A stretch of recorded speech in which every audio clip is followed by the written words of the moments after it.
Thanks po Lord, hindi na-grant yung wish ni Jinggoy na bakasyon abroad. Kababakasyon lang, baka mamaya wala nang balikan ho yun. Baka mamaya ho, doon muna sasabihin, ginigipit ako ng pamahalaan. Ginigipit ako. Yan po, yung mga ganyan, mga paglilitis, mga paghihiring po. Due process po yan Pagbibigay sa kanila ng karapatan na sagutin po yung mga issue sa kanila. Yung mga kagaya niya mga 11 counts of graft and corruption, binibigyan sila ng kalayaan para depensahan yung sarili nila. Pero ito nga binibigyan sila ng karapatan para i-examine yung mga witness laban sa kanila. Na-late pa yung abogado. Anak ng putik naman. O di ba, mapapakamot ka na lang sa ulo kung siguro kung ikaw yung si Boss Jinggoy Estrada, mga bossing. Natural.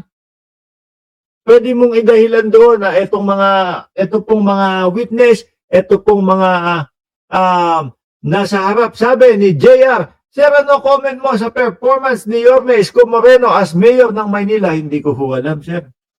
Pasensya na ho. Nasa tayo? Yung mga tinatalakay po natin na dito po mismo sa national ho. No? Hindi ko na susubaybayan si Yorme. Ito, yung nasusubaybayan ko. Sino? Yung mga diskaya. Ayan.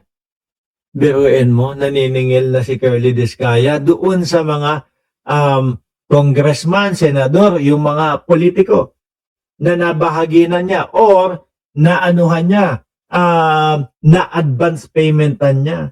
Kasi mga bossing, nabanggit nila na para sila yung manalo doon sa mga bidding-bidding na yan, hindi pa nananalo pero yung mga kunyari porsyento, no? Yung mga porsyento ng mga congressman, ng mga politiko, ng mga senador or kung sino mga Poncio Pilato na mga magnanakaw sa pera ng bayan. Yung porsyento nila, like example, 25%, ina-advance na nila Curly Diskaya. No, yun po yung base doon sa mga investigasyon.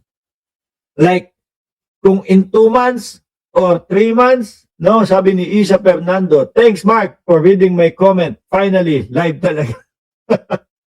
No, kung 2 months or 3 months, bago pa madesisyonan kung sino yung mananalo diyan sa mga bidding na yan, sila, naiabot na nila yung porsyento nila. Kaya kawawa ho mga bossing yun talagang mga magagaling na mga kontraktor. Kawawa yung mga kontraktor na ito lang ang tamang tubo lang tayo, no? Kasi pamahalaan to, gobyerno ito, at para sa mamamayang Pilipino naman yung magiging proyekto na ito. Nauunahan ng mga ganun. Syempre, kanino mo pa ba ipapanalo yan? Doon sa nakakolekta ka na. Ngayon ho, mga bossing, dahil nga puro freeze na yung account ng mga diskaya, mukhang nagbabawi-bawi na. No? Yung laban-laban, bawi-bawi. Ngayon ho, mga kababayan, naniningil na. Melody Canuto, shoutout naman. No, watching from Toronto, Canada. Shoutout po sa inyo, madam. Naniningil pa sa mga congressman, pinakita sa akin yung mga text. Kailangan ko ng 30 million.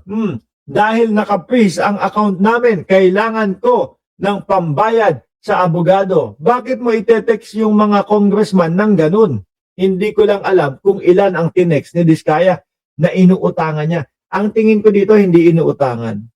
No? Baka itong mga ito ay nakatanggap na nung mga paunang bayad. Baka itong mga ito nakatanggap na nung tinatawag na advance galing kay Curly Diskaya. Na ngayon dahil ipit na at wala nang kumbaga ho mga bossing, wala nang mailabas dahil nga po naka-freeze yung account maniningil muna ako. Balikan ko muna kayo. Di ba? Kunin ko na, bawiin ko na yung in-advance ko sa inyo. Bawiin ko na yung mga naunang mga pabayad ninyo. Total nagkagulo-gulo na, sira-sira na. Yan ang nakikita ko ho sa kanila, mga bossing. Kinukuha, binabawi yung mga paunang bayad nila. Sabi ni Sir Dennis Ostonal, end is near for this kaya. Oh, and karma is real coming. Isa pa ho, mga kababayan, na gusto ko, kung sakaling makulong itong mga diskaya na ito, yung mga nagtatanggol sa kanila. Oo, ano? Yung mga nagtatanggol ho sa mga diskaya na gusto, ayan pa, gusto pa maging state witness yung mga diskaya, samantalang wala naman po tayong nakikitang magandang ginagawa nila. Wala naman po tayong nakikita na sila ay nakikipagtulungan. Ni pagbalik nga ho nung kaperahan, mga boss, di pa mo sir, na di umano, na galing sa pera ng taong bayan, ayaw nila. Oh, at meron pa hong meron pa pong, tawag dito? Meron pa pong sumusuporta sa ganun. Siguro, mga natatakot. No? Hindi ho natin alam kung yung tinutukoy ni Montulpo na merong isang mambabatas na pagtatanggol yung mga diskaya, tapos may kapalit na pera. Hindi natin alam kung sino ho yun, mga boss, si Pamos. Pero ang sabi, kapalit daw ng pagtatanggol, 1 billion yung hinihingi, pero 120 million lang yung nagkatapos. Pero sinabi naman ho, ni Ramon Tulfo, mga boss, si Pamos, na hindi daw po si Marcoleta yon. Kaya huwag nyo nang iugnay si Marcoleta. No? Huwag nyo nang iugnay si Marcoleta. Ako, maniwala ho kayo. Hindi po ako naniniwala na si Rodante Marcoleta yung tinutukoy ni Ramon Tulfo.